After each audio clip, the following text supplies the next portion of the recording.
प्रभु यीशु मसीह के सामर्थ्य नाम में आप सबों को जय मसीह की। अजीजों, आज के मनन का भाग हमने लिया है जो आपको मुझे मिलता है रोमियो की किताब अध्याय 12 उसकी 1 और 2 आयत। लिखा है, इसलिए हे भाइयों, मैं तुम्हें परमेश्वर की दया स्मरण दिलाकर विनती करता हूँ कि अपने शरीरों को जीवित और पवित्र और परमेश्वर को भावता हुआ बलिदान करके चढ़ाओ। यही तुम्हारी आत्मिक सेवा है। और इस संसार के सदृश ना बनो, परंतु बुद्धि के नए हो जाने से तुम्हारा चाल चलन भी बदलता जाए, जिससे तुम परमेश्वर की भली भांति और सिद्ध इच्छा अनुभव से मालूम करते रहो। अजीजों, क्या आपने इस बात पर ध्यान दिया है, जिस दुनिया में आज के समय में आप और मैं जी रहे हैं, ये दुनिया बहुत तेजी से भाग रही है। बहुत अधिक व्यस्तता चारों ओर है, और इस व्यस्तता के बीच में कई बार आप और मैं भी अपने आप को बहुत अधिक व्यस्त पाते हैं। हमें से बहुत सारे लोग इस तरीके से सोचते होंगे, काश दिन में 36 घंटे होते, 48 घंटे होते एक दिन में, और मैं बहुत कुछ कर पाता। लेकिन वास्तविकता यह है कि समय इतना तेजी से निकला जाता है, चीजें इतनी तेजी से बदल रही हैं, और कहीं ना कहीं हम अपने आप को पिछड़ा हुआ और बहुत पीछे खड़ा हुआ पाते हैं। और कई बार हम भी बहुत अधिक व्यस्त होते चले जाते हैं।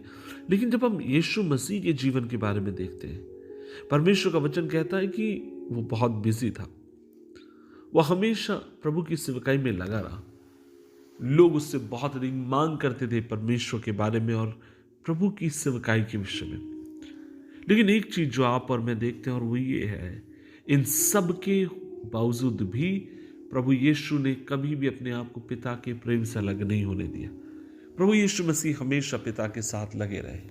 अपने पिता के साथ प्रार्थना करने में, आराधना करने में, वचन को पढ़ने में उन्होंने लगातार समय में बिताते रहे। और आज मैं आपसे कहना चाहता हूं कि हमें भी चाहिए कि हम परमेश्वर के साथ समय बिताने वाले हो। हम कहीं भी यीशु मसीह को बनावटी बातों को बोलते हुए नहीं देखते, लेकिन हम देखते हैं कि पिता के साथ उनका रिश्ता बहुत अधिक घना था। अजीजों, क्या कभी आपने इस बात को महसूस किया, जब आपके जीवन में, मैं और अपने जीवन में, जब हम लक्ष्यों को बनाते हैं और जब उन लक्ष्यों को हम पूरा करते हैं, तो हमें अपने बारे में सोचने का मौका मिलता है। हमें लगता है कि नहीं, मेरी जो वैल्यू है वो बढ़ गई है। हमें लगता है कि नहीं, मैंने कुछ जीवन में पाया है। लेकिन एक बात मैं आपसे कहना चाहता हूं, वो ये है कि परमेश्वर का वचन रोमियो की किताब अध्याय 12 उसके 1 आयत में कहता है कि इस दुनिया के सदस्य ना बनो, लेकिन परमेश्वर तुम्हें हर दिन और हर पल नया करते चले जाए। अजीजों, इस दुनिया में जब आप और मैं जीते हैं, तो ना केवल बाहरी तौर से, लेकिन परमेश्वर चाहता है कि भीतरी तौर से भी आप और मैं बदलते चले जाएं। और इसके लिए आपको मुझे चाहिए, हम यीशु मसीह के संग आप और मैं जुड़े रहने वाले हो। जब आप प्रभु में जुड़े रहते हैं, प्रभु में गहराई से जड़ पकड़ते हैं, तभी आप उसके सामर्थ्य को पाने पाएंगे, क्योंकि उसने आपको चुना है। और उसने इसलिए आपको चुना है ताकि आपका फोकस, आपका ध्यान मसीह की तरफ लगातार रहने वाला हो। आज मैं आपसे बोलना चाहता हूं, और वो ये है, आपको मुझे परमेश्वर का वचन इस बात को याद दिलाता है, और वो ये है कि आपका मेरा ध्यान प्रभु यीशु की तरफ हमें रखने की जरूरत है। अब इन बातों के बारे में सोचें।